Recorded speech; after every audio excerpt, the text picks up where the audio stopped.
guys. Hi. Good evening, everyone. Good evening. How are you all? Let's see who all are there today. Okay. Hi, Prakash. Hi, Yash. Hi, Vicky. Hi, Alex. Hi, Abhinav. Hi, Vishnu. Hemant, Prathamesh, Srinivas, Abhinav again, Sachin, Mamta, Vijay. Okay. Ramakrishna, Kamal, Lakshman Kumar Panda. Great. Hemant again, Priya, Shidant. Hi, Rahul. Hi, Ajay. Hi, Prashant. Hi, Sudesh. Hi, Ritesh. Okay. Hi, Logesh. Hi, Nova. Hi, everyone. Very good evening to one and all, guys. I hope I'm audible properly to you all. Please let me know in the comment if I am not. Yeah, good evening, Sayali. If sorry if I have pronounced your name wrong. Hi, Nicholas. Hi, Vishesh, Anushudha, Prashant again, Shubhajit, Abhin, Ditiz, Aftab, Ankit, Kashif. Hi, Komal. Hi, hi, Manta. Hi, Fauji, Bones. Hi, Technical Dunia. Okay, Nishi, Abhay Singh, Rishikesh, Sangeeta, Rohan, Prachi, Balaji. Okay, great. So, very good evening to one and all, guys. Please let me know if I'm not audible. Let me also know if I'm audible or not properly. Yeah, I think someone has confirmed yes, I'm audible. Thank you for the confirmation, guys. So, this is Essentials 2.0, and I welcome you all to Master Data Structure and Algorithm course, guys. This is day one of Data Structure and Algorithms course, and we are about to start a very beautiful journey which would last for 3 plus 1 total 4 days. Right? Okay. So the thing is, first of all, let's try make a quick chit chat, a small interaction. Let's make. I'll make few announcement, and then we'll start this session about this data structure. We'll dive into the concepts of data structure very soon, guys. Okay, right? So yeah, definitely this would like help you in the placements, okay, your upcoming placements and all. So right now, guys, what I want to do is I just want to make some quick interaction and some quick announcement I want to make. So first of all, guys, so can you all put your places in the comment? I'm right now here in Mumbai. Hi everyone from Mumbai. Can you all please put up your places here from where you are actually this attending this session? Can you all please put up here? Okay. Yeah, guys, can you all please put up your places here? I'm here in Mumbai right now. Hi and hello, good evening from Mumbai to one and all here present for this course. I'm starting to see the places Bihar, Patna, and what about others? Madurai, Vizag, Delhi, Ludhiana, Nashik, Delhi again, Manipur, Bhopal, Calicut, Mumbai, Delhi again, Andhra Pradesh, Kashmir, great. Kashmir, Dehradun, Kolkata, Ahmedabad, Gwalior, Bhopal, Hyderabad, Pune, someone from USA, great. Amravati, Jharkhand, Uttar Pradesh, Haryana, Nepal, great. Okay. Bhagalpur, Mumbai, Bangalore, Swapur, Uttar Pradesh, Haryana. Great, guys, great. Like, thank you everyone for joining in. So now it is getting difficult for me to read out all the places, but I welcome you all and I thank you for joining in this session. And this is Data Structure and Algorithm. And we'll start in a short while, but I would like to make few announcements before that. So, what are those announcements? See, so basically, guys, I want here to inform you. You'll have two kinds of certification. We provide two kinds of certification in essential program. One is participation and one is completion. Okay, so participation, who would get if you attend all this 3+1 total 4 days, 3 session, 3 classes of master data structure like data structure and algorithm concept, and 1 session for the career and placement day session. And if you also put attendance for all those 4 sessions, then you would be eligible for participation certificate. Okay, and second, if you are if you want completion certificate, then you have to you have to submit assignment along with putting the attendance. Okay, right? So you put attendance for all those 4 days, also you submit all the assignment, only then you'll be eligible for completion certificate. So what is the process, guys? You submit assignments, we'll review, it will take some time. We'll review all your assignment, and then we'll revert back to you with the eligibility list. We'll collect your addresses and all.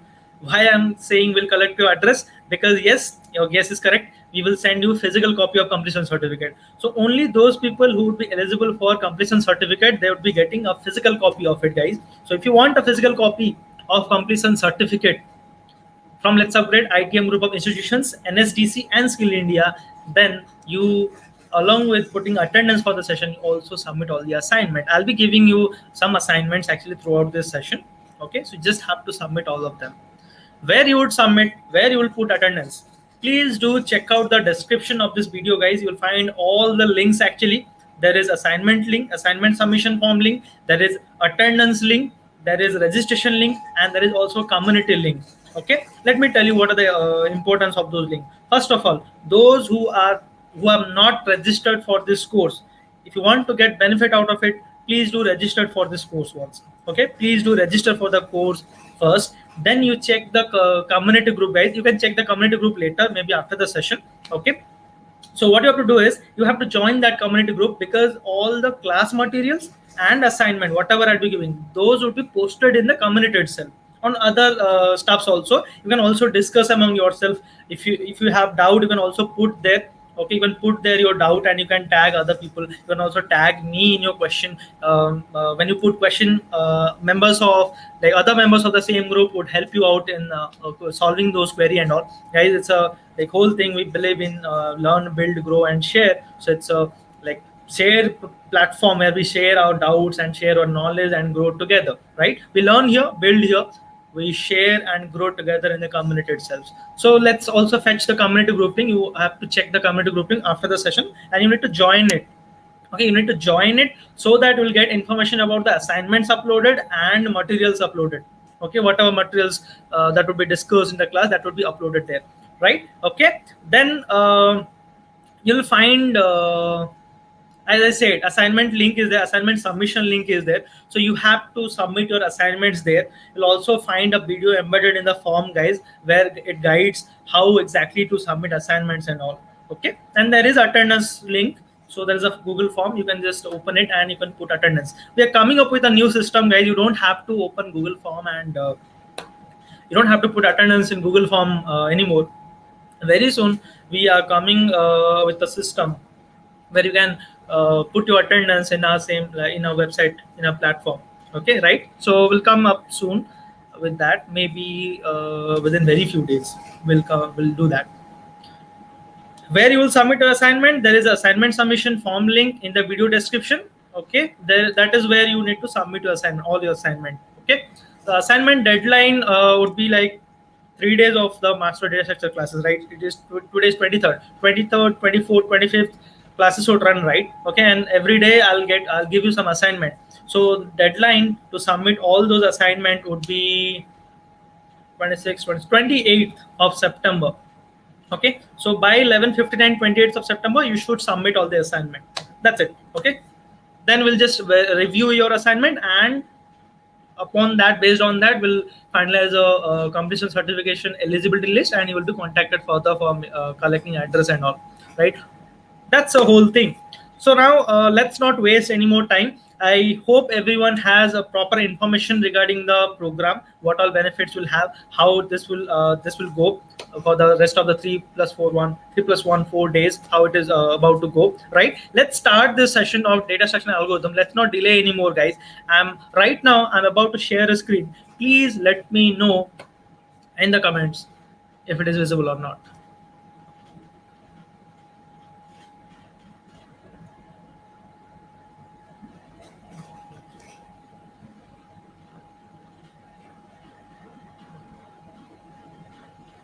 Yeah, guys, please let me know if it is visible or not.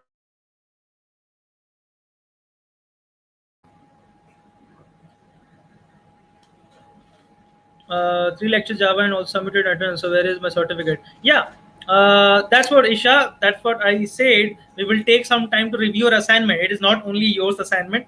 There will be lot of thousands of assignments we are getting. So we'll take some time to review it, and we would be contacting you. Okay, I think already the participation certificates have already been rolled out. You can also check it, guys, when log into LetsUpgrade.in and check on the certificate section on the right top. In your profile section, there is a certificate tab, right? You can also check it there whether you have earned it or not. Also, you can check your mail participation certificate. Most of the programs have been already, the previous programs, most of them have been rolled out, right? Just check it out. If it is not yet done, it would be done within 2 or 3 more days, right? Okay, don't worry about it. Not audible? Am I not audible? Okay, someone please confirm the same. Yes, audible, right? Okay, great.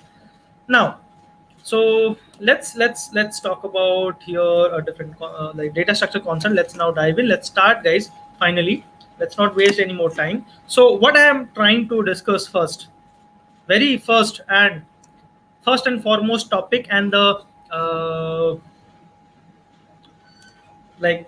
yeah, and a very important topic, that is time complexity. This is somewhat something which I always start with, because it's a good starting point. Also, it is very important wherever you go, as far as your placements are concerned, as far as your coding rounds are concerned, your competitive coding and all, right? This is something we need everywhere, time complexity. So it's very important for us to understand what time complexity is, and how exactly to analyze an algorithm for time complexity analysis, for time complexity, right? Okay, so let's talk about not only time complexity, we'll also talk about space complexity.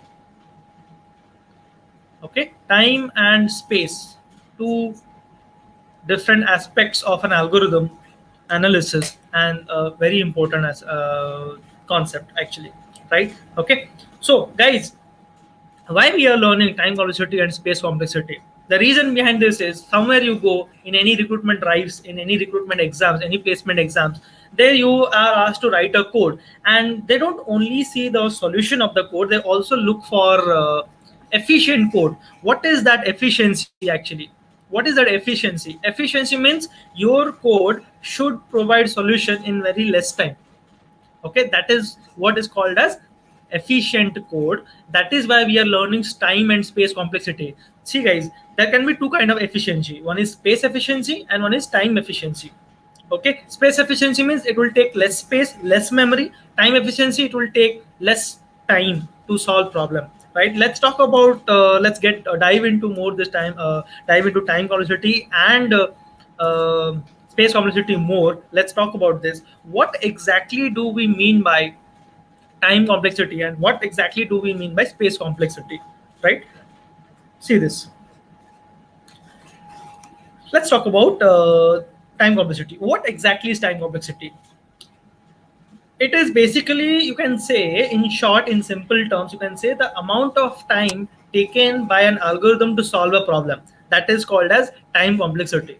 Space complexity, the amount of space taken by an algorithm to solve a problem, is known as space complexity. Am I clear, guys? Okay, so time complexity is nothing but the amount of time taken by an algorithm to solve a problem is called time complexity, and space complexity is the amount of space, amount of memory taken by an algorithm to solve a problem. That's what is space complexity. Very short and simple. But there is something more to it. It's not only the amount of time or amount of space, guys. Why I want to tell here is, we'll see examples. Don't worry, Afjal. First, let's understand what it is. Then we'll see example. Okay, right? When I'm saying the amount of time, let's say we have a task. We have a task to perform T. Okay, right? Let's talk about this. We have a task to perform, and I have an algorithm. Let's say we have four algorithm. Okay. Can anyone say what do you mean by algorithm? Who can say what is algorithm, guys? Given a task, I have this four algorithm to do the task or to solve the task. What exactly is algorithm? What do you mean by algorithm? Please check your internet connection, guys. Also check the video quality on which you are actually watching right now. Please click on settings, and please improve or increase the video quality in which you are watching right now. Okay, see, what is algorithm actually? What is algorithm? Screen is not hazy. Please check your internet connection. Please check the video quality setting. Please check, guys, at what resolution you are watching right now. Change it to at least like 480 or 720. Okay, so algorithm is not exactly pseudocode. It's yeah, Ankit has actually mentioned correct answer, and also Avishi. It's actually steps or some procedures to solve a problem. Let's take an example of a simple task of preparing tea. Even if you want to prepare a tea, or even if you want to prepare a biryani, or even if you want to prepare any dish or any task you want to do, there are some steps we have to follow, right? Okay. Like if you want to prepare tea, put the utensil, the pan or something, boil the milk or something. Okay, boil the milk, and if you want to put sugar, put sugar. If you want to put those other kind of and all those things, you put it there and you just boil it. Then later you put the tea leaves and prepare the tea. So this, that is one of the instruction, set of instruction you can say. Yes, Sachin, exactly, set of instruction you can say. Or steps, some steps we follow always to do a certain task, right? So that steps, that finite number of steps is known as algorithm, or those set of instructions are known as algorithm. Okay, that is called as algorithm. And it is quite evident, guys. Okay, it is quite evident. Preparing tea, there is not, we don't have only one way to prepare tea. Okay, different person prepares tea different way. They may add some ingredient, they may not add some ingredient. Also, you might have seen, you might know, right? Some people boil the milk first, but some people boil the tea leaves first and then add milk. So different person follow a different procedure, different set of steps, or different set of instruction they follow to do the same task.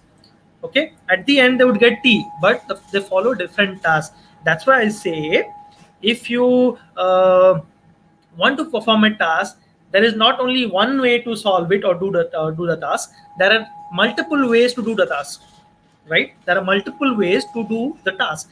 Like here, to complete this task T, I have four ways. So I have four algorithms: A1, A2, A3, A4. Each algorithm follows a different mechanism or different steps to do the task or to solve the task, right? So I have these four algorithms here. Each algorithm will take different time and different space, right? Because they are different, they have, for they are following different steps, so they would take different time and different space, right? And the task, the most important part here is, guys, we have to select the best algorithm, right? Okay, we have to select the best algorithm here, which way we should do the task. Okay, there are four options for us, but which one we should go for, which one is the best? How would we select the best? How would we select the best algorithm? How would we select the best algorithm? So it is selected, guys, on the basis of these two things: time and space complexity. We select the best algorithm, we compare two algorithm based on time and space complexity. Okay, that's why this time and space complexity are very important actually. That's why it is very important. Time and space, both, they play a major role here to compare two algorithms, to help us select the best algorithm among all other algorithms to perform the task, right? Okay, got it? Okay, so we have two measures here: time and space. Both, on the basis of time and space complexity, we select the best algorithm. And the next thing is, see, guys, time and space, if you compare earlier days with today's, like today's era, space has become very cheaper. Like memory, if you now pay some 5,000 rupees or 4,000 something rupee, you are getting a 2 TB hard disk. So memory is, or space has got cheaper right now, and also it is very compact now. Earlier days, space was very costly, also it was vast, like it would take more space, like very huge things it were. Right now they're very compact, also it is very cheaper actually right now. So right now no one is concerned about space.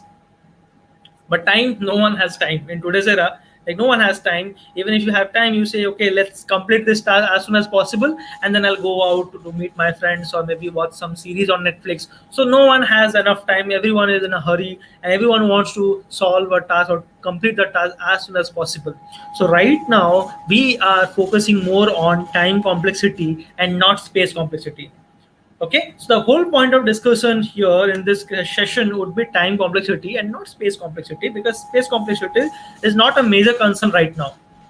Okay, got it? Understood? So time complexity is not sorry, space complexity is not a major concern right now, guys. It is time complexity which is of major concern, because space right now nobody cares about right now, because if you pay some like it has got cheaper. That's what it has gotten cheaper. So, and it is very compact. But time, do not, no one has time, so that's why time is more important. Time has more importance here right now compared to space.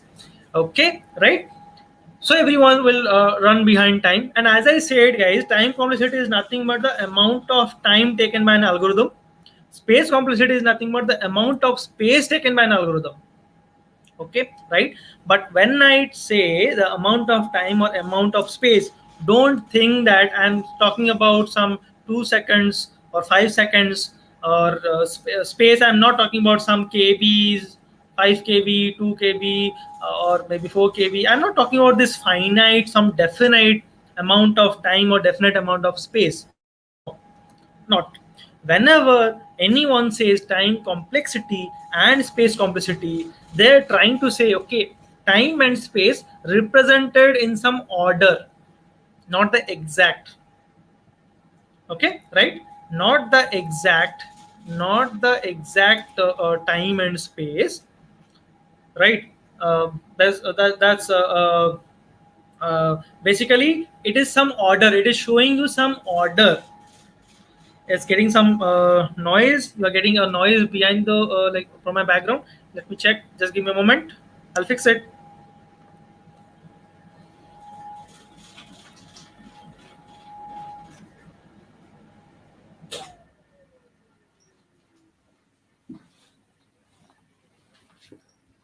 Yeah. Now I hope it's fine.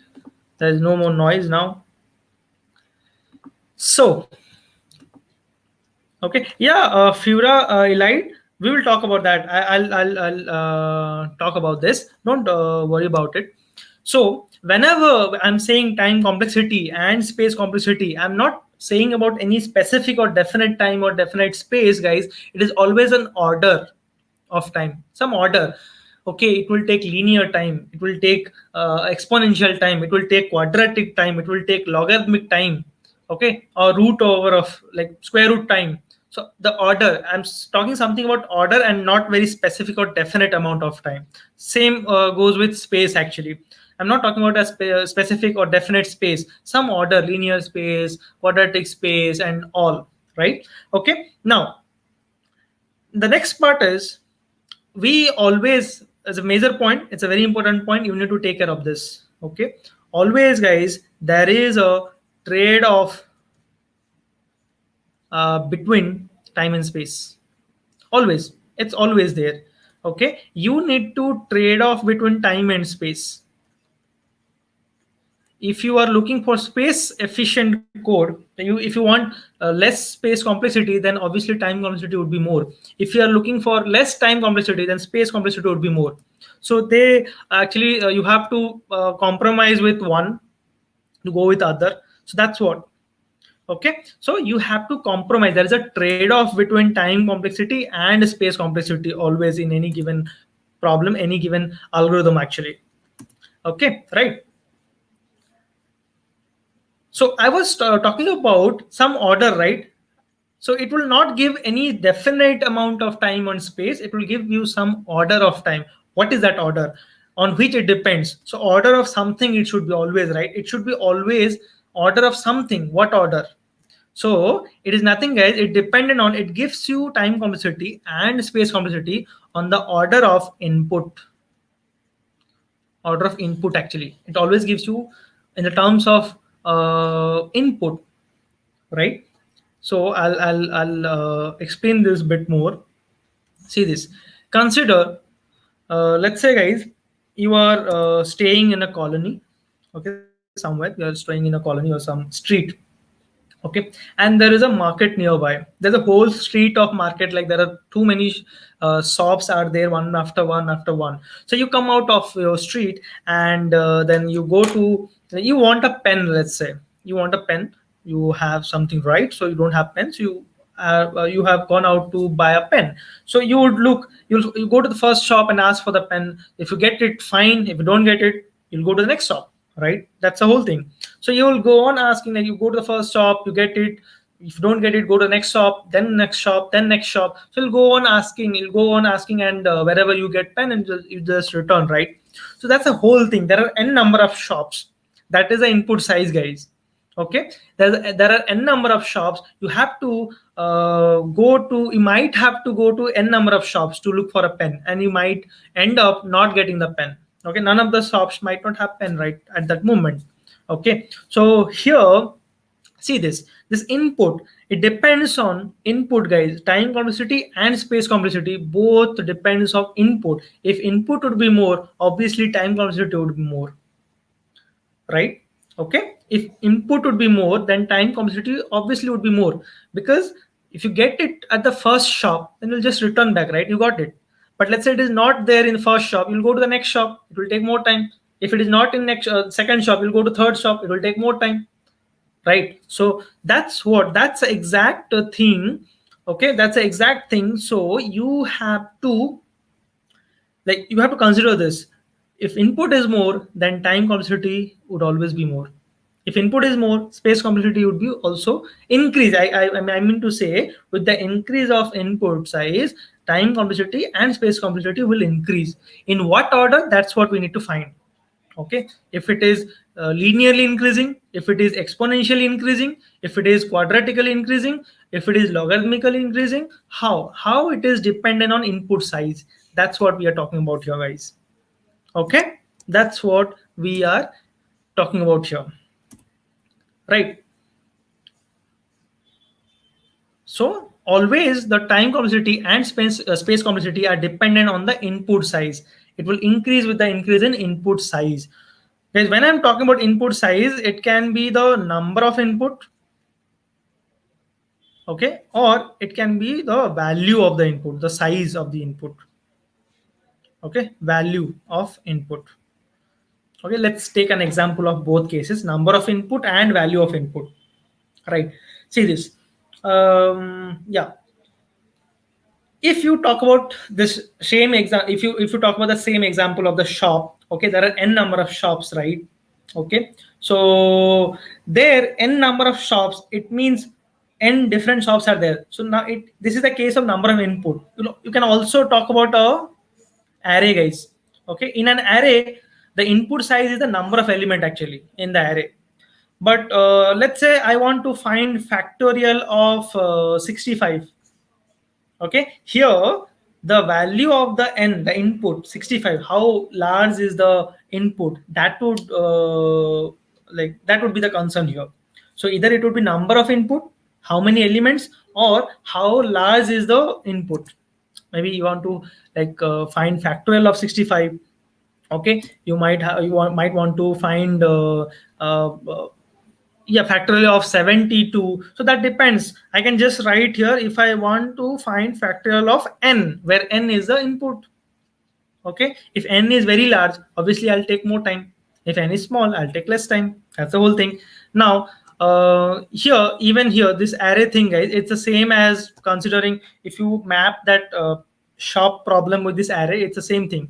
Okay, there are so many elements, x, y, z. These are shops. Let's say these are shops, x, y, z shop, and maybe a, b, c shop. So you come to this x shop and ask for pen. It is there, it is fine. This is best case, guys. You are getting the pen at the first shop. This is best case. If you don't get here x, y, z, maybe somewhere in the middle, if you get your pen from a shop, this is average case. Okay, but let's say you go to every shop, even then after checking the last shop, you didn't get the pen.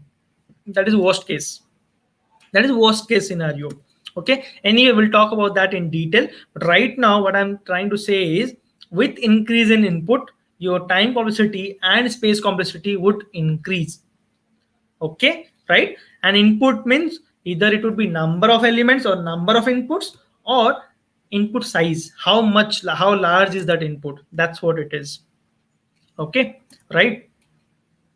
So always we will denote time complexity. So let me write time complexity as T of n. Always we will denote on the order of n. Okay, some f of n, some f of n, or I should write g of n. Let's say some g of n Cg of n. Okay, where c is a constant. So this is how we will represent, guys, some g of n, which we'll talk about in very few seconds. We will discuss what is the cgn. Okay, so we represent this time complexity t of n in some order of n, where n is the input, where n is input. Okay, n is input here. Got it? Understood up to this, guys, or not? Please let me know. Yeah, I know this is bit of more theory, but we need it. We have to do this discussion before actually working out on codes and finding out their time complexity. We'll really see some example, we'll find out their time complexities, but before that, this information is very critical. This is very crucial. We should know about this. Okay, because there are a lot of questions they ask and interviewer asks in the interviews about this time complexity itself. So it is very important, so that very important for us to be aware of these topics. Great, understood right up to this. And I remember someone was asking about how there is a trade-off between time and space actually. So see, there are a lot of problems you would come across there, uh, like okay, let's I'll give you a simple example right now, how you can think of how there is a trade-off between time and space. Let me clear this off, entire thing. See, guys, let's say we have got an order. You are a catering service, okay, person, and you have got an order of making rotis. Okay, you have got an order to make rotis, right? You need total, you are required to make 500 rotis, let's say. Okay, so it is like you make it here at your own place and you send it, right? Okay, but you have a container, you have a container which can contain only 100 rotis. You don't have multiple container, you just have one container which can hold 100 rotis, let's say. So how many times you have to send this, how many times this container you have to send? 5 times, right, for 500 rotis. But in that place, let's say you had a, let's say you would have a container which would contain 500 rotis, then you just send it once. Okay, it will take less time. Earlier you just had a container which will contain, which will store only 100 rotis, so you have to send it 5 times. Obviously it will take more time when you have to go for 5 times. Okay, but instead of that, if you have a container which can hold 500 rotis, you'll just send it once. Your time is saved. Right? Understood? Dharmic, the way value of input, it would actually be different for different cases. Like as I said, if I'm talking about factorial, then n would be given by user. What factorial you want? You want factorial of 5, you want factorial of 6, you want factorial of 7, you want factorial of 9, and so on. Okay, right? So the input is dependent on user, what user will give. I hope it's clear now, those who asked about how there's a trade-off between time and space actually. So this is a classic example. I think you understood there's a trade-off between time and space. Okay. Now let's clear this canvas. I want to discuss more into this time complexity and space complexity actually. Okay, so we now understood that time and space both are represented in terms of order of the input. If input increases, the time would also, and space would also increase, right? And we know that, yeah, already that discussion is over. I want to also make a point here that, guys, never assume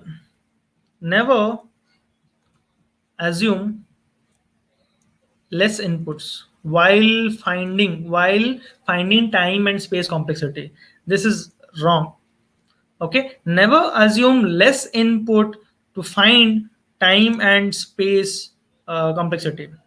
Okay, never assume that there is an array with 5 elements and let's find out for search operation, let's find out time complexity for search operation. No, that is wrong.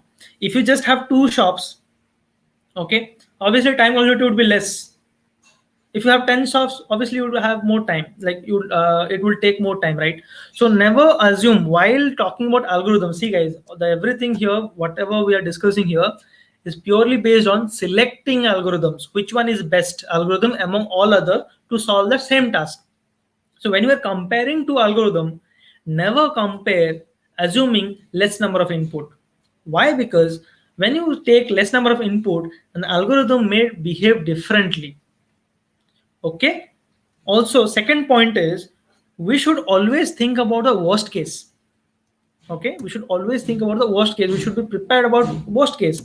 We should say, okay, at the worst case, this algorithm will take less time than this algorithm, so this algorithm is best. Let's take this one.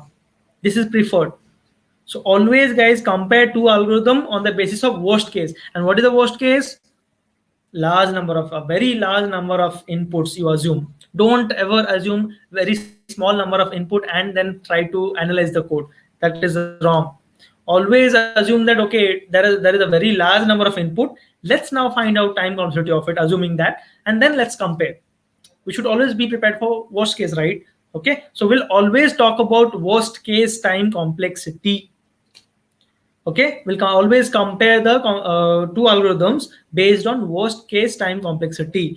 And also, guys, whenever someone asks you what is the time complexity for this algorithm, binary search, linear search, bubble sort, insertion sort, selection sort, if anyone asks you about what is the time complexity of this algorithm, basically that person is asking you the worst case time complexity. Okay, as I have already given an example of best case, average case, and worst case, there are three cases. I think we are now aware of three cases. One is best case, when I get the pen from the first shop, that is best case. Average case, if I get a pen from shop somewhere in the middle, that is average case.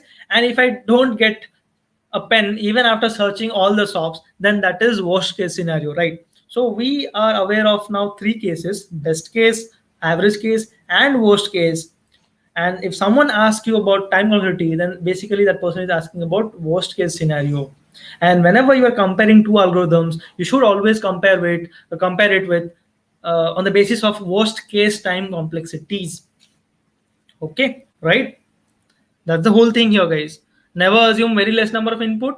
Always consider worst case time complexity while comparing two algorithms. That's the 2 point. Okay, I'll write here. Always take worst case time complexity of n. I'll just write. So these 2 points are very much important while you are actually analyzing two codes. Okay, got it? So guys, I hope everyone understood up to this point. The next question, I want to ask you a question actually. Do any one of you know how to represent this time complexities? Okay, may it be best case, may it be worst case, may it be average case. How do we represent these different kinds of time complexity? Attendance form is there in the description, Harshit. Also, you can check if you have not registered. Anyone, if you have not registered for the course, guys, please do register. The registration link is pinned on the comment. Okay, attendance link would also be posted in the comment. Okay, but right now the registration link is pinned. Those who have not registered for the course, please do register for it. Attendance link has been posted in the chat, guys. Please do put attendance if you want to put it now. You can also put it after the session, not an issue.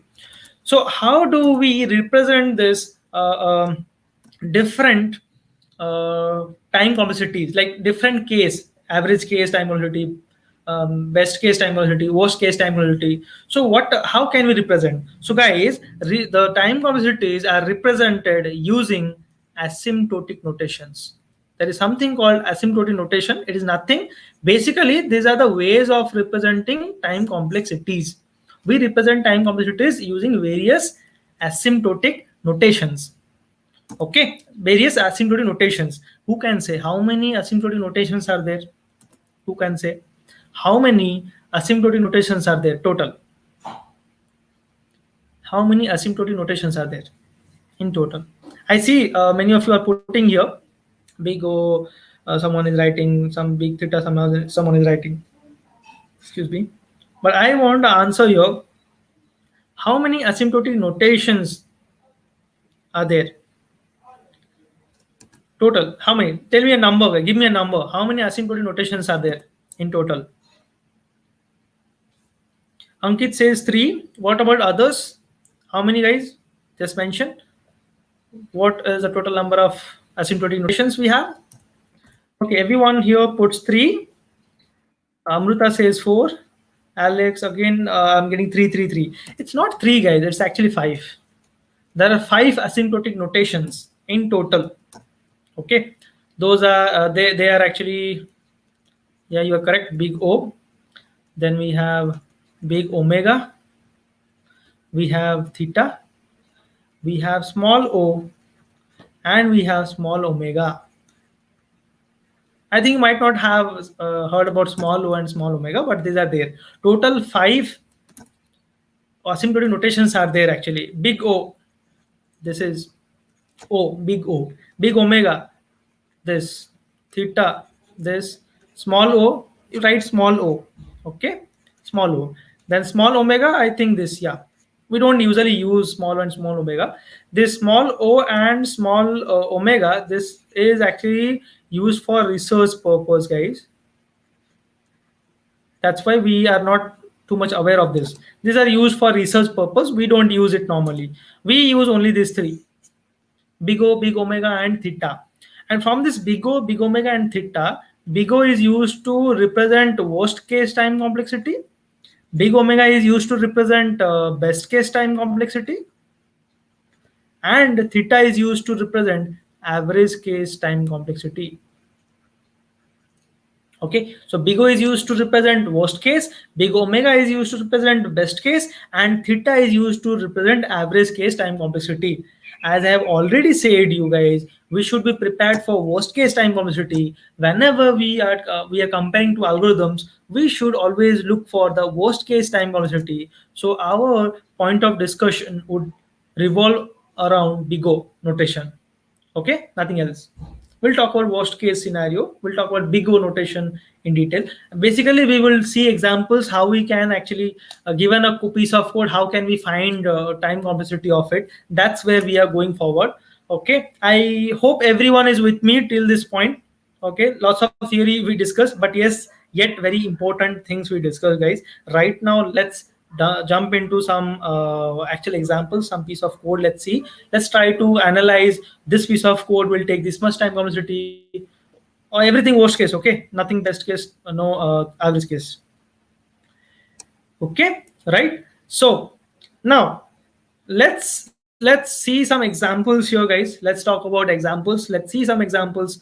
Let's try to analyze the codes, and let's try to find their time complexity. Asymptotic notations, it's nothing, it's just a representation. Okay, a way of representing time complexity. There are these 5 kinds of asymptotic notations: big O, big omega, theta, small omega. Among that, small o and small omega are reserved for research purposes. We just use big O, big omega, and theta. Big O is used to denote worst case time complexity. Big omega is used to denote best case time complexity, and theta is used to denote average case time complexity. That's it. Attendance link, it was shared some while back. Anyway, I'm also putting in the chat again. Okay, I'm putting it in chat again, guys. This is attendance form link. You can put your attendance. What is yeah, that's what Mohammed I said. Asymptotic notation are a way of representing the time complexity. Big O. Okay, these are some notations. Okay, notations which are used to represent time complexity in various cases, like in best case, worst case, average case. That's it. Okay. Fine. So now let's dive into examples, guys. Let's try to see codes and let's try to analyze the time complexity. Let's try to find time complexities of various codes. So guys, see this first. If I have something called, I'll write a C++, I'll use C++ context, guys. I'll use C++ syntax. I'll not write programs of C++. I'm just using some context here. So let's say C out hi. This is a code, piece of code, right? This is first code. Then there is something called if a less than b, then C out hello. Okay. Then there is third code. Let's say if a less than b, C out hello, else C out hi. Okay, let's see each of them. Let's try to find out time complexities of each of this code actually. Okay, right. So let's see this. See out high, guys. This is just a statement, a single statement actually. So it will not take much time. It will take only constant time. Constant time. It will take constant time. It is a unit single statement. It will take constant time. So any constant time, guys, you can write it as big O of 1, or you can also write as big O of C, where C stands for constant. Okay, big O of 1 or big O of C, it's like your choice. Normally we prefer writing big O of 1 actually. Anywhere it is, if it is constant, we write big O of 1 and not big O of C. Okay, right? Now see this, let's consider the second piece of code. So if you, there are two statements. If is a statement, then there is C out hello statement. So this piece of code will take big O of 1, even this will take big O of 1. So don't say big O of 1 plus big O of 1, that is big O of 2. Never say, guys. Okay, just say big O of 1. It is also constant. 1 plus, don't just add them up, just write any constant you get, even if you get 7, 5, 3, 10, 100, 1000, anything, guys. Any constant, if you're getting any constant, you just write big O of 1 instead of writing that constant. That's it. Okay, in time complexity analysis, this constant do not make sense, because here you are trying to figure out the order of the time complexity, not the definite amount of time. So just show the order here and not a definite amount of time. So any constant you take, ignore it, just write 1 instead of that. Okay, even here, guys, same thing.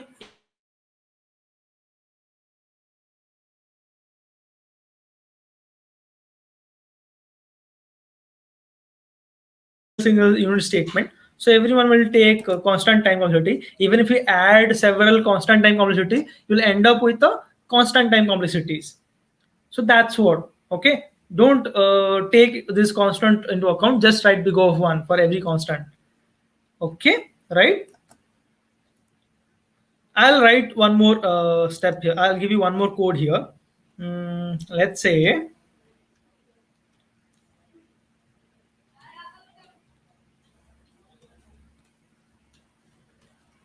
for I equal to 1, I'm writing a loop, guys, here. I hope you understand loop already, because I cannot take time to make you understand loop. I cannot discuss loops here. Let's directly discuss the time complexities of iterative code or looping statements. So I less than, let's say, n, I plus plus, and what I'm doing is I'm just printing the value of I. That's it. Let's say I equal to 1, I less than n, I plus plus. I'm just printing the value of I here. Okay, so what would be the time complexity for this piece of code? Who can say? What is the time complexity for this piece of code? Video is getting stuck. I think it is fine. Yeah, yep, it's fine for me. Please check your internet connection. Okay, so guys, who can say what is the time complexity of this piece of code? Okay, so someone says, so many people are saying here it is big O of n, and yes, they are correct. It is big O of n. Okay, this is big O of n. Yes, guys, it is big O of n. Why? See this. This C out I, this will take big O of 1. We know this. C out of I, this will take constant time because it's just a print statement. But how many times this C out I is getting executed? N times, because the C out I is placed inside a for loop, and this for loop is running for n times. Maybe I can just write I less than equal to n. Okay, so it is running for n times, and this C out I is executed for n times. So it is basically n into big O of 1. Okay, which is big O of n. Okay, right? So the thing is, this n value we do not know. Okay, so you'll say it is big of n times. It is running for n times. The loop is running for n times, guys. Basically, the C out I statement, it is executed for n times. That's why the time complexity for this is big O of n. It depends on n here, input size.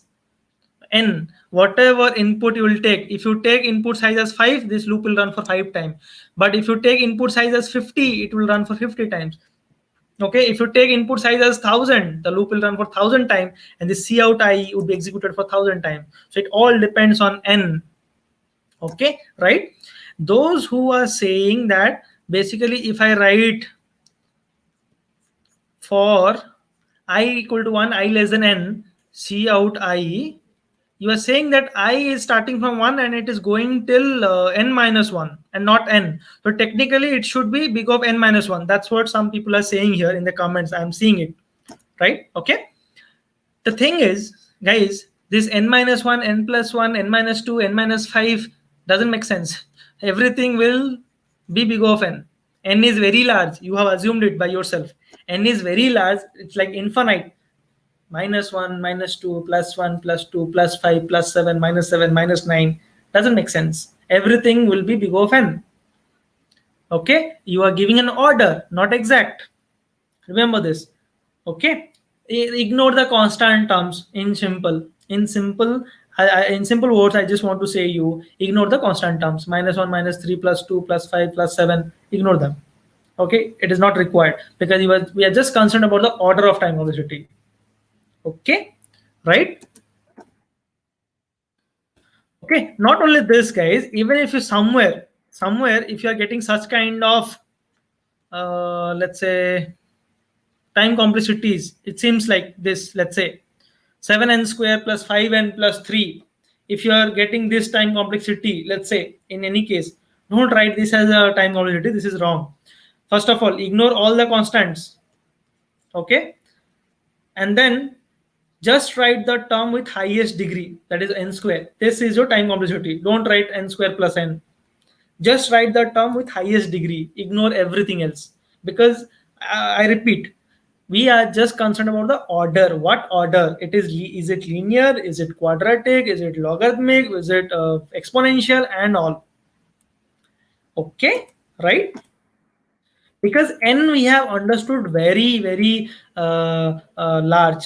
It's very large. Video is getting, again, it's getting stuck.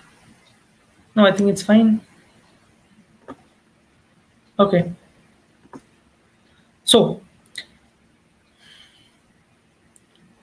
n, we are assuming it to be very large. Like basically it is too large. We are assuming it to be infinite, guys. Okay, so that's why this minus 1 plus 1 some constant term doesn't make sense. You just ignore the constant term. Also, you just take the term with highest degree. That's what makes sense here in time complexity analysis and nothing else. Understood? Okay, right? Clear or not? Understood this? So I'm saying here, even if you are getting 7n square plus 5n plus 3, first of all, ignore the constant terms. Also, just take the term into account which has the highest degree. That's it. Nothing else. Don't take anything else. That's what your time complexity. Because we are talking about worst case scenario, guys. What is n square plus n? N square is still greater, right? It is already quadratic. No point of writing plus n there. Linear, no point. So you'll just say it is quadratically dependent on the input size.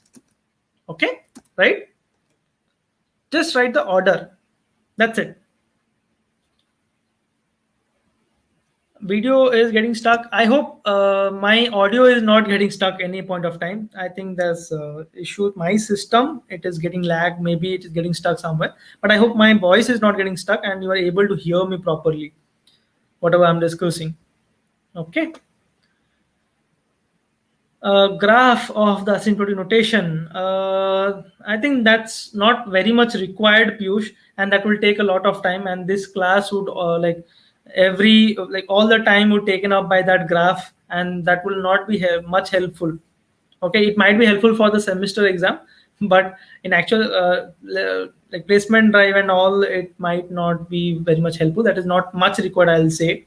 Okay, let's focus on the most important parts. Let's try to figure out asymptotic let's try to find out time complexities of given codes. Okay, right? So now, if my next question to you all guys, if I have a code for I equal to 1, I less than equal to I plus plus, and here I have this C out high. What is the time complexity for this piece of code? Answer me, guys. Answer me this.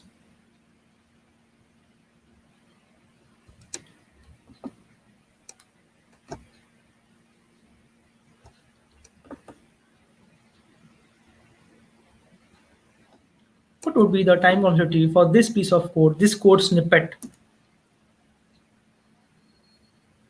Answer me this.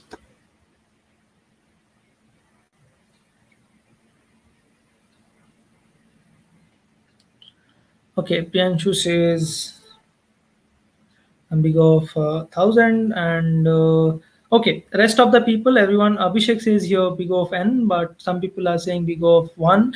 Pianshu says big of 1,000. Okay, I say majority of the people are saying big of 1, and that is correct. This is big of 1. Okay, even if, see guys, I say the same thing, even if it is big of 1,000, you don't write big of 1,000. It is a constant, you know that it will run for 1,000 times, which is a constant time, so just say big of 1. That's it, done. Okay, so ignore all those stuff, just write constant time it will take, that is big of 1. That's it, nothing else. Clear? Now the next question, if a less than b, C out high, else for I equal to 1, I less than equal to n, I plus plus, C out maybe hello. Now tell me, what is the time complexity for this code snippet? What is the time complexity for this code snippet? Tell me.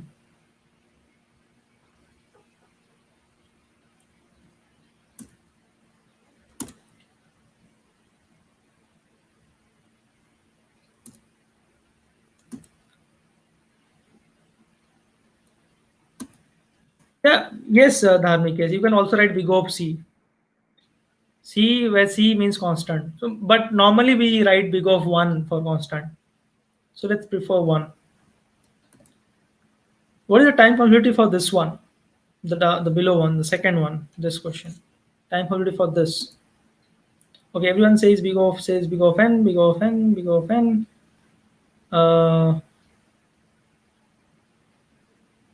Okay.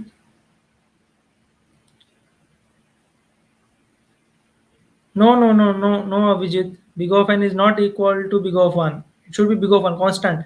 N is linear. 1 is constant. Okay. Yeah. So it's a again concept of worst case time complexity, guys. So we know that if and else, like if this condition would be true, if this condition would be true, then C out high would be executed, and for this case it is big O of 1, we know. But there might be case where this if condition will be false and will enter else part, and this for loop time velocity for this for loop is big O of n. That is what we already have discussed. Here you will talk about worst case, you'll consider worst case. In worst case it might get into else, and it will take big of n time complexity. So time complexity for this entire code snippet should be big of n, because we are talking about worst case scenario and not best case scenario or average case scenario. I hope I'm clear to you all, guys. This is what we need. While see, even in the recruitment drives, they will give you some code snippet. They will give you 4 options. Choose, like find like which one is the time complexity for this code snippet. So you need to think about it. Okay. Yeah, Salil, you can say best case would be big of 1 and worst case would be big of n. But whenever someone is asking about time complexity, it's always worst case time complexity. Okay, right? I think I have answered this question, Vishnu.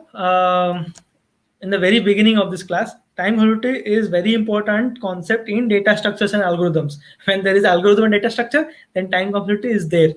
Okay, you don't just write any algorithm and that would be accepted. No, it should be also efficient code. If you are into like competitive coding and all, yes, you should learn time complexity. It is very important. So I have divided this 3 days into this. Time complexity, first day I'll denote it for time complexity. Okay, very in-depth discussion. We'll talk about very good examples. We'll talk about how to find time complexity. We'll understand. Even that helps in the placement drives in MCQ questions, and also sometimes they ask also in the interviews. Second day we'll learn about dynamic memory pointers, dynamic memory allocations, and linked list. We'll discuss about that. Okay, and third day we'll talk about dynamic programming and greedy algorithm. That's what we will discuss in total. So this 3 days I have chosen very crucially, I have chosen the very crucial topics I have chosen that would be covered in this all 3 days actually. Okay, right? So this time complexity is big O of n, right? So if this condition is true, then C out high would be executed, and this time complexity would be big O of 1. So this if part, you can say it is big O of 1 time complexity, but the else part will take big O of n time complexity, and here if and else any one of them will execute, right? We will talk about worst case. In worst case, else might be, you'll come to like the code, the control might get into else part and the loop might get executed. So it will be big O of n time complexity. Okay, right? Friends, it is a 3 days of data structure discussion, 1 day of placement guidance session. Okay, how do you prepare? How do you prepare for interviews? How do you build your resume and all? Okay. And 3 days you'll get for assignments. You'll work on assignment. Okay. So total it will be 1 week. Fine. So this is one example, guys. We understood now. Now let's see some more example. Let's try to find out time complexity of some good examples actually.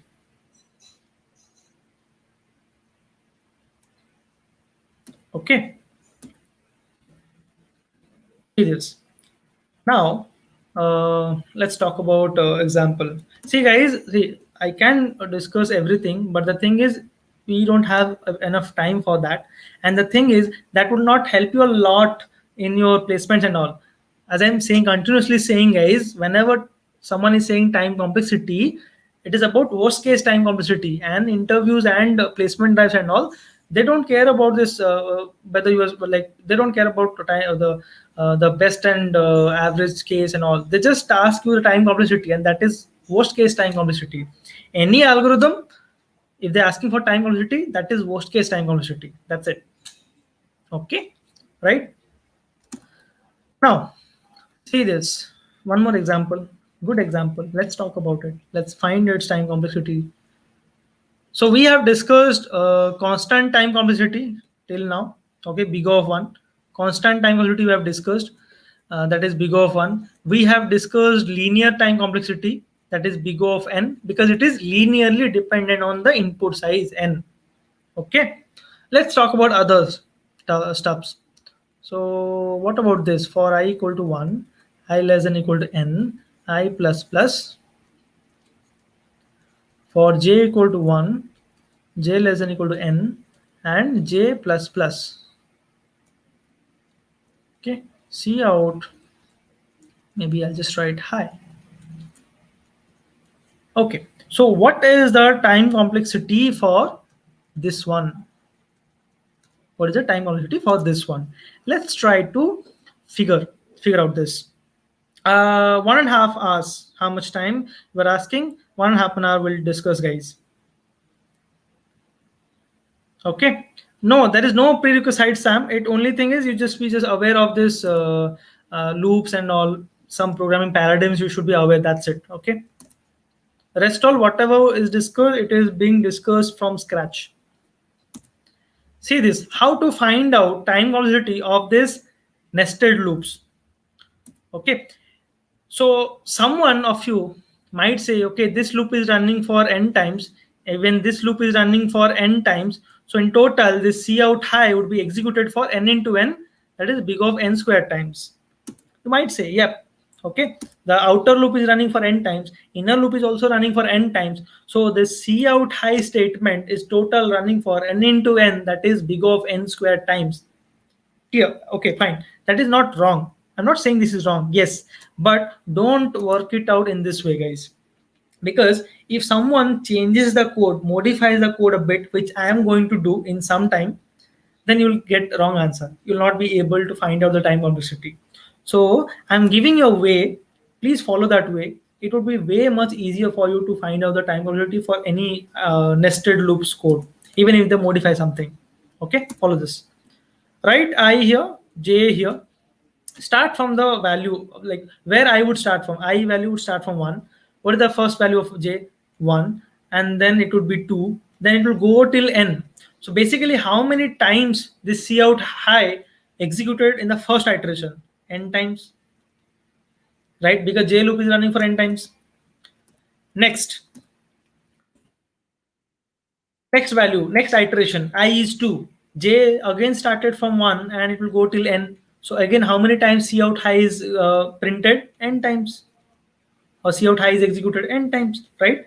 Then I value is 3. Same thing, j would run start from 1, it will go till n. Basically, again, this C out high statement is getting executed for n times, right? Okay. Similarly, guys, at nth iteration, when I value would be n, the same thing, j value would start from 1, it will go till n, and it will run for n times.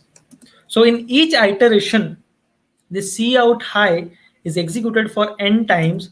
So total how many times it was executed, that is your time complexity. Okay, we'll post, Pooja will post in the community group. Please do join the community group. The assignment will be posted there. If any code, if any coding things, if any coding I'll do in the class, I'll also upload there in the community. Okay, right? So now we understood, right? In each iteration, the C out high is getting executed n times. So in total, how many times it is getting executed? Just add them up. So n plus n plus n. How many times, guys? Total n times. You are just adding the n. That is big of n square. N square you will get. So basically, guys, time complexity is nothing but how many times this statement is getting executed. That is your time complexity. Is it clear, this way in which I deduce the time complexity? Because this is what you will need, guys, whenever someone changes the code, minor changes, if they change it, then you will find difficulty to find out the time complexity. If you go in the previous manner, you follow this method, okay, write ij and check in each iteration how many times the statement is getting executed actually. Okay, right? Community group link, I'm putting it in the comment in the chat. Don't worry. Yeah, this is the community group link, guys. Do log in actually. Okay, do log in and you'll find all the assignment. I'll post there. I'll post there in the community assignment and all. Okay, got it, guys? Understood this thing? Clear, everyone? Let's why I'm saying this, you understood this way. I'll modify this nested loop. Okay, then let's try to find out. Let's try to find out its time complexity. But before talking about that, okay, anyway, I think I should go for some simple examples first, and then I would do that. Yeah, Rakesh, I'll explain. I'll explain it again. See, what I did is I have written here the I and the j. Basically, I'll write here the possible values of I. I is starting from 1. For I equal to 1, j is running from 1 to n. So basically, the C out high is running for n times in the first iteration. In the second iteration, when I value is 2, j loop is running for n times again. So C out high is executed for n times. Similarly, when I value is 3, j is again running from 1 to n. That means n times. C out high is executed for n times. Okay, so on, guys. At nth iteration, when I value is n, j is still running for 1 to n, so it is running n times. So C out high is executed for n times. Okay, right? So if you want to find the total number of times this cout high is executed, so you just have to add all this up, right? N times, n times, n, you just add them. Basically, how many times you are adding? N times, n times. So if you add n for n times, that is n into n, right? N square. This is the time complexity. Number of times this statement is getting executed, that is the time complexity, big of n square. Okay, that's it. Okay, this is your time complexity. So time complexity is nothing but the number of times the statement is getting executed. That is your time complexity. Fine. I hope this is now understood by everyone. I'll just give a question, guys, to all of you. You just have to answer me. For I equal to 1,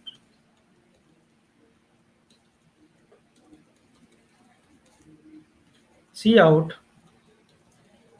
high. What is the time complexity for this?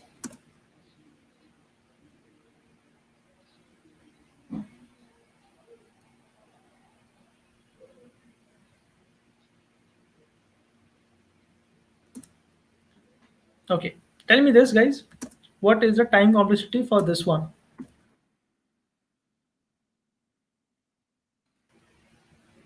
What is the time complexity for this one? Just answer me.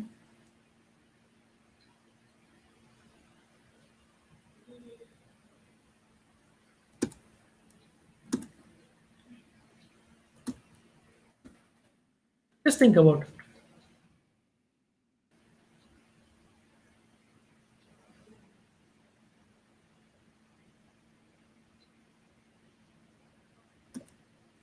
Think about this. Okay, everyone's saying big O of n, big O of n. Someone says they are big O of log n. Okay, Hemant says something different. That is, he's mentioning big O, like big O of square root of n. Even Binayak square root of n mentioning. Okay, Padmini says square root of n. Hitta says square root of n. Yeah, even Lokesh. Yes, guys, it is correct. It is actually square root of n. It's very simple. Okay, right. See this. If I'm saying I into I less than equal to n, so basically it is I square less than equal to n. So what is I? I less than equal to root n. So basically the loop is running for root n times. Cout high is getting executed for root n times. So it is square root of n, big O of square root of n. Time complexity is. Clear, everyone? Very simple example, very easy, but yet people make mistakes on this like you are doing right now. Okay, this is root n, square root of n. The answer is square root of n. Got it? I hope it's clear to all of you, because I'm now going to a different question, which is again important. Okay. So right now, what more we have discussed, guys, we have discussed already constant and linear. We also discussed quadratic time complexity, that is nothing but big O of n square. We also discussed here square root, so that is big O of like square root of n. Let's discuss some more types also. Okay, right? So I would clear this. Now see this. For I equal to 1,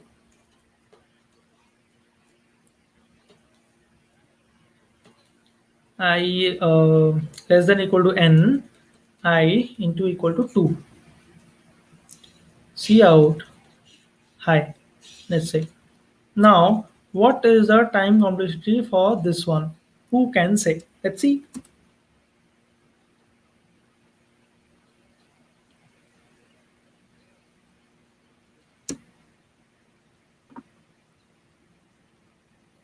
Let's see this. Yeah, who can say answer of this?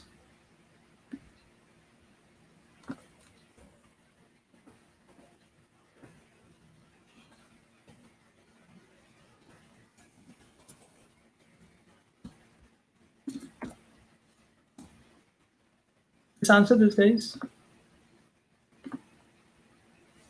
I hope everyone has registered for the course, those who had not, because I have replaced the registration link from the comment and I have put the attendance link now.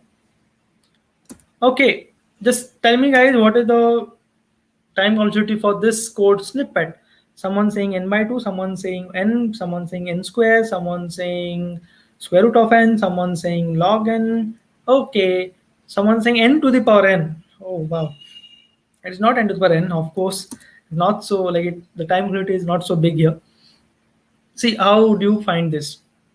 Okay, for explaining this, okay, just to explain this, guys, I will assume some value of n.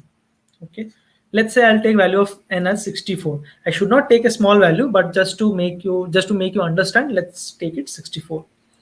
Okay, so here I value is starting from 1 as it is mentioned here, right? So the next time I value would be 2 because I is getting updated by 2 times. 1 into 2, 2. Next time I value would be 4. Next time I value would be into 2, so 8 into 2. Next time 16 into 2. Next time 32. So you multiply 2 again to 32, you'll get 64. Okay. Next time when you multiply 2 to 64, you'll get 128. Condition is false. You stop here, right? Okay. When I value would cross the n, then you stop. So basically I have taken n as 64 and I value now reach 128. So that is out of the bound basically. So I started from 1 and reached 64 here. So that many times this loop executed and that many times this C out high statement was executed. That is my time complexity. So you just have to find out in how many steps this I reached 64 from 1. That's the answer, because that many times the loop was executed and that many times C out high is executed. That is the time complexity, guys. Okay, right? So you see here, in one step it is 2, second step 4, third step 8, fourth step 16, fifth step 32, and in 6 steps, guys, in total 6 steps I reached 64 from 1. Okay, what is the relation between 6 and 64? Who can say? What is the relation between 6 and 64? I think you might be aware 2 to the power 6 is 64. So 6 is nothing but log of 64 base 2. Logarithmic. Some mathematics, guys, you'll need here. So okay, right? So this I value, what I did here, this I've taken the values, probable values of I, the next subsequent values of I started with 1. Next time I value would be 2, of course, because 2 is being multiplied by I. Okay, I is getting incremented by 2 times. I equal to I into 2. I was 1 into 2. I became 2. Next time into 2. So 2 into 2, 4. Next time into 2. 4 into 2, 8. I value would be now 8. Then next value would be 16. Then 32. Then 64. When you multiply 2 once more, it will cross this n value, right? It will cross this n value because n is 64 I have taken. So basically, you just have to find out in how many steps this I reached 64 from 1. And we found out that in total 6 steps, I reached 64 from 1. And that is basically the number of times the loop executed. Okay, that is the number of times the loop executed. That is the number of times C out high is executed. Okay, right? I'll come to it, Geet. Your point is perfectly valid. I'll come to it. Those who are thinking for that actually it is running for 7 times, the loop is running for 7 times, and C out high is actually executed for 7 times. You are not wrong. I'll come to that point. But right now, let's consider this. Let's consider this. In 6 steps, I is reaching 64. That means what is the relation between 6 and 64? That is 6 is nothing but log of 64 base 2. This 6 is nothing but the time complexity, guys. Okay, and this 64 is nothing but n, and base is 2. So time complexity here, it is base log of n base 2. Okay, right? Log of n base 2. Yeah, now those who are saying it is actually executing for 7 times, those who are saying it is actually executing for 7 times, Yeah, Mujahid, it's not only for second year student, it is for first year, second year, third year, fourth year, even those who have completed BTech and now looking for switching into different companies and all. It's for everyone. Okay, if you want to get into IT sector, if you are planning to be in the IT sector, then yes, you need this. Okay, as long as there is coding involved, this is required. So now see, now see this. So those who are saying 7 times, yes, I agree. Actually, this is running for 7 times. Okay. See, when I is 1, C out high is executed. From when I is 2, C out high is executed. When I is 4, C out high is executed. When I is 8, C out high is executed. So similarly, if you see, yes, actually 7 times it is executed. But why I've taken 6 here? Okay, it's simple, guys. Because I can establish a relationship between 6 and 64 and not 7 64. Even if I take 7, I will try to break it out. Like 6 plus 1 is actually 64. This 6 is actually nothing but log 64 plus 1. Okay, if I change it to n format, so it would be this yeah, this would be log of n plus 1, and this 1 doesn't make sense here. This plus 1, I already said, plus 1 minus 1 plus 2 minus 2. You don't have to worry about that. Just ignore that, guys. Just take out whatever you can establish a relationship with. Okay, there should not be major difference basically, but here this plus 1 minus 1 doesn't make sense. So it is log n. That's why I have taken 6 and not 7. If I leave 1, it doesn't, like, it will not hurt us. Okay, right? Okay, so I see, guys, you are having a nice time in the comment section. But yes, when you are having nice time, also do focus whatever being discussed. Okay, fine. So I hope you understood it is log n base 2. So time complexity for this code, this piece of code, is big O of log n. You might wonder, where is that base 2? You don't have to write base 2 in computer science. Okay, but default base of logarithm is 2 in computer science, because everything is binary, guys. In mathematics, the default base is 10. If you write log n there in mathematics, it would mean 10, base 10. But here in computer science, if you write log n, by default everyone would understand, yes, it is base 2, because everything is binary here. Okay, right? So this is an example of logarithmic time complexity, guys. Logarithmic time complexity, where time complexity is dependent logarithmically on the input size. Okay, I hope you understood this one. Okay, I'll also make a note here, guys. So this was fine. Even if you get a code like for I equal to n and I greater than equal to 1 and I divide equal to 2, let's say, it's basically same. It would also give you log of n. It's just a reverse case of the previous case. Okay, now I'm saying I started from 64, and every time you are dividing it by 2, 32, then 16, then 8, then 4, then 2, then 1. Okay, right? So same in 6 steps. Same in 6 steps. The cout I is reaching 1 from 64. The loop is running for 6 times. It again log of n. So if it is, if you get I equal to I into 2, it is log of n. If you are getting I equal to I divided by 2, you are starting from n, it is still log of n. Okay, guys, understood? If you're starting from 1 and every time you're incrementing I equal to I into 2, this is also log of n. Okay, even if you are starting from n and dividing it every time by 2, this is also log of n. Simple. Clear? Okay, you increment by 2 times or divide it by 2 times, it is always log of n. Okay, I hope you are following, guys. Okay, I hope you are following here. This is very important, actually. Okay, fine, great then. So let me erase this out. Yeah,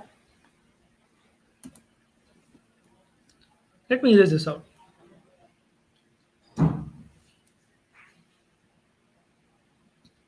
Got it, guys? So if you are starting from 1 and if you are increasing it by 2 times, then this will also give you logarithmic time complexity. If you are starting from n and going till 1 and you are dividing it by 2 every time, the same thing will get same big of log n. You can write base 2. You may not write base 2 because it is by default it is base 2.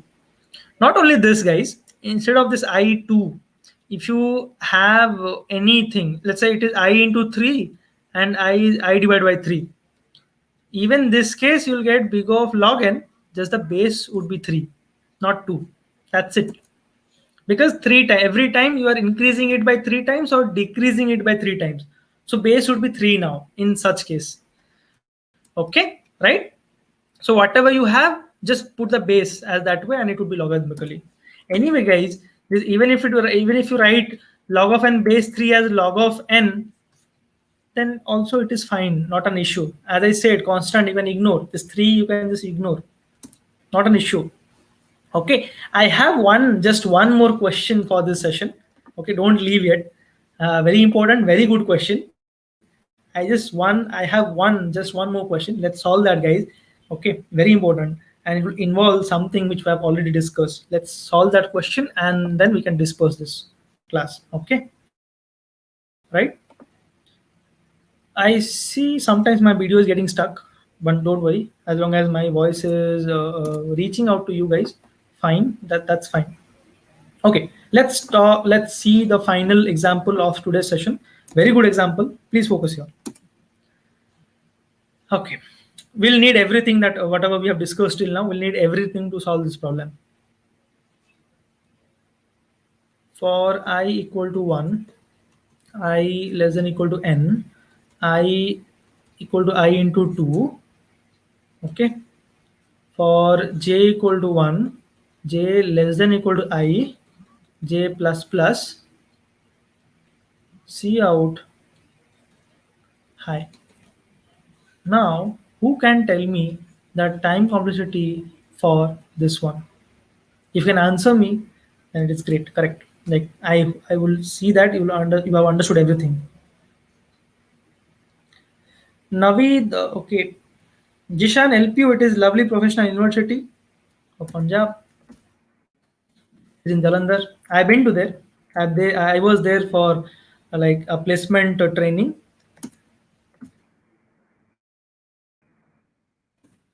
Okay, fine. Like it's nice, Naveed, you're here. Yeah, answer me, guys. T of n. What is T of n here? What is the time complexity for this code? Who can answer? Let's see here.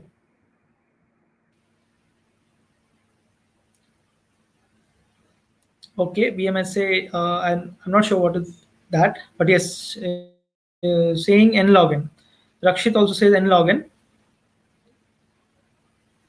Okay.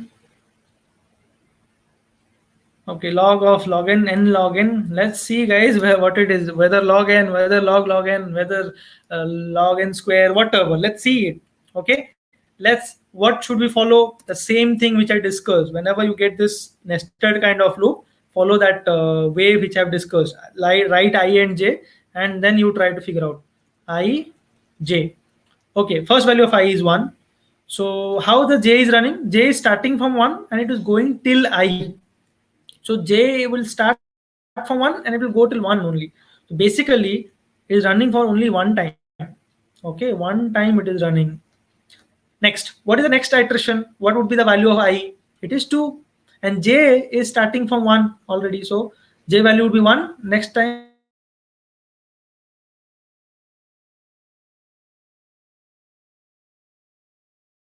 it will be 2 because it is running till 2 times C out high is getting executed for this iteration. In the next iteration, I value would be 4. So j, what would be the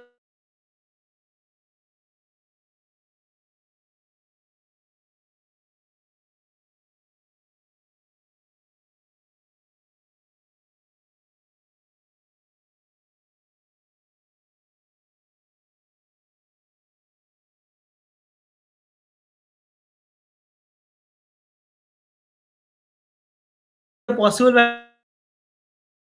values of j would start from 1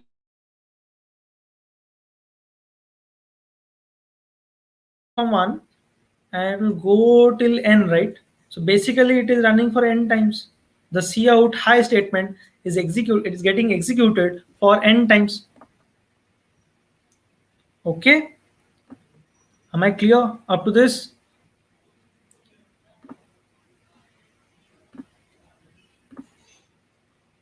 Attendance link, it is there already. Why there can you put attendance form link is pinned, guys? I have already pinned the attendance link on the top of the comment. Just check it out there.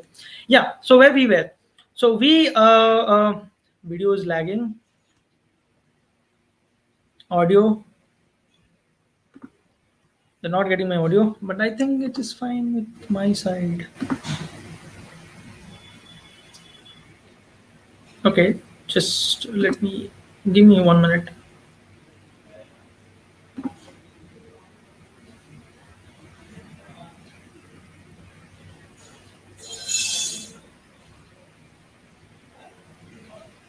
Okay, fine. Now I think it is fine, and I hope I am properly audible and the screen is visible properly, guys. So what I'm trying to say here is, so like first time I is 1, so j is running I times, so j would also run for only 1 time. Basically that cout hello or cout hi is getting executed for just once. In the second iteration, when I value would be 2, j would start from 1 and it will go till 2. Basically 2 times. Cout hi is getting executed for only 2 times. Similarly, in the next iteration, when I value would be 4, j would start from 1, it will go till 4 times basically. Cout high is getting executed for 4 times now. Similarly, guys, in nth, okay, here when I value would be n, j will run for n times. So cout high would get executed for n times. All right. Okay. So if you want to know total number of times this cout high is getting executed, that is what will give us time complexity. Just add them up now. You just add them up, you'll get the total number of times cout high is getting executed. So that is 1 first time. First time it executed once, then twice, then 4 times, then 8 times, so on. At the last iteration, it executed actually for n times. Okay, this is what we got. If I add them up, if I get the total value here, then I would get to know the total number of times cout high is executed. That is our time complexity. Okay, so what is this, guys? 1 plus 2 plus 4 plus 8 up to n.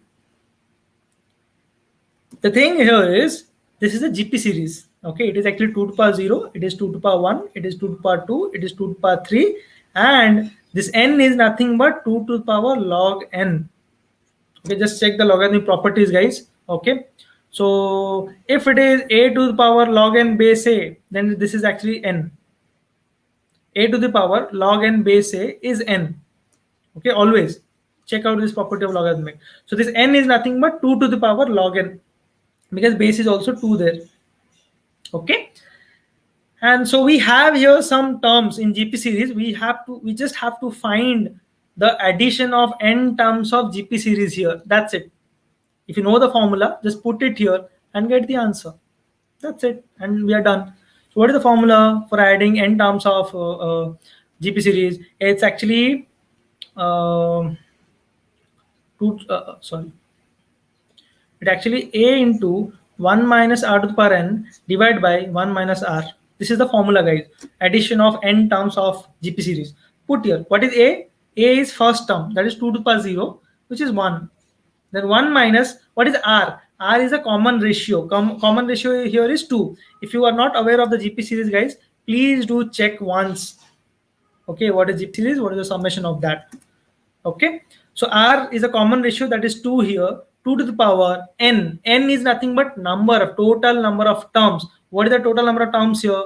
0 to log, see, 2 to the power 0, 2 to the power 1, 2 to the power 2, 2 to the power 3, so on up to 2 to the power log n. Basically, it is started from 0 to log n, guys. Total number of terms are log of n plus 1. Okay, total number of terms is log of n plus 1 actually, and total divided by 1 minus 2. 1 minus r is 2 here. So you can ignore this plus one, guys. As I said, we are talking about time algorithm analysis. This plus one minus one, you can ignore it. So you can just say it is actually 1 minus 2 to the power log n divided by 1 minus 2. If you simplify this, you'll get, what is that you'll get? 2 to the power log n minus 1 you'll get. Anyway, again, you just ignore this minus 1. And 2 to the power log n is nothing but n. Okay, so what is the time velocity we are getting? T of n we are getting as n, not log n, not log n, not n square, not log n square, nothing. We are just getting linear time complexity for piece of code. Okay, sequence series maths, yes. Okay, you have to be aware of few this GP series or logarithmic properties. You have to take care. You just have to not like into depth, but yes, you should be aware of some few things, guys, when you are solving this time modulity problem. Okay, this is linear. This is linear and not logarithmic, not log n, not and nothing else. It is linear n we are getting. Clear, everyone? Okay, fine. So that's it for today's session, guys. That is what I had planned. I'll post the assignment question in the community. Do check out the community for the assignment. Do check after maybe 1 hour. Okay, do check the community after 1 hour, guys. Okay, I'll post the assignment. Don't check before 1 hour actually. So after 1 hour, I'll post in the community, or you can directly check tomorrow morning. That would be better. Okay, right. You have a deadline. Don't have to worry. You have a deadline, so you can check it tomorrow morning. That's it. So that's it, guys. That's it for today's session. So we have discussed time velocity. I hope you enjoyed this session. I hope you understood everything whatever we discussed in this session. So yeah, that's the whole point of this session, time complexity. I hope you understood the fundamentals of time complexity and how to analyze an algorithm and how to find, given a code, how to find its time complexity. I hope you are now aware and you can do this. So that's where we stand. Let's meet again, guys, in the next session. That is tomorrow, same time. We'll talk about pointers, dynamic memory allocation, and linked list. We'll write linked list code. We'll create linked list by scratch. I'll code it there, guys. Okay, that's what we will do tomorrow. So let's meet at the same time. Till then, bye-bye, guys. Take care and good night.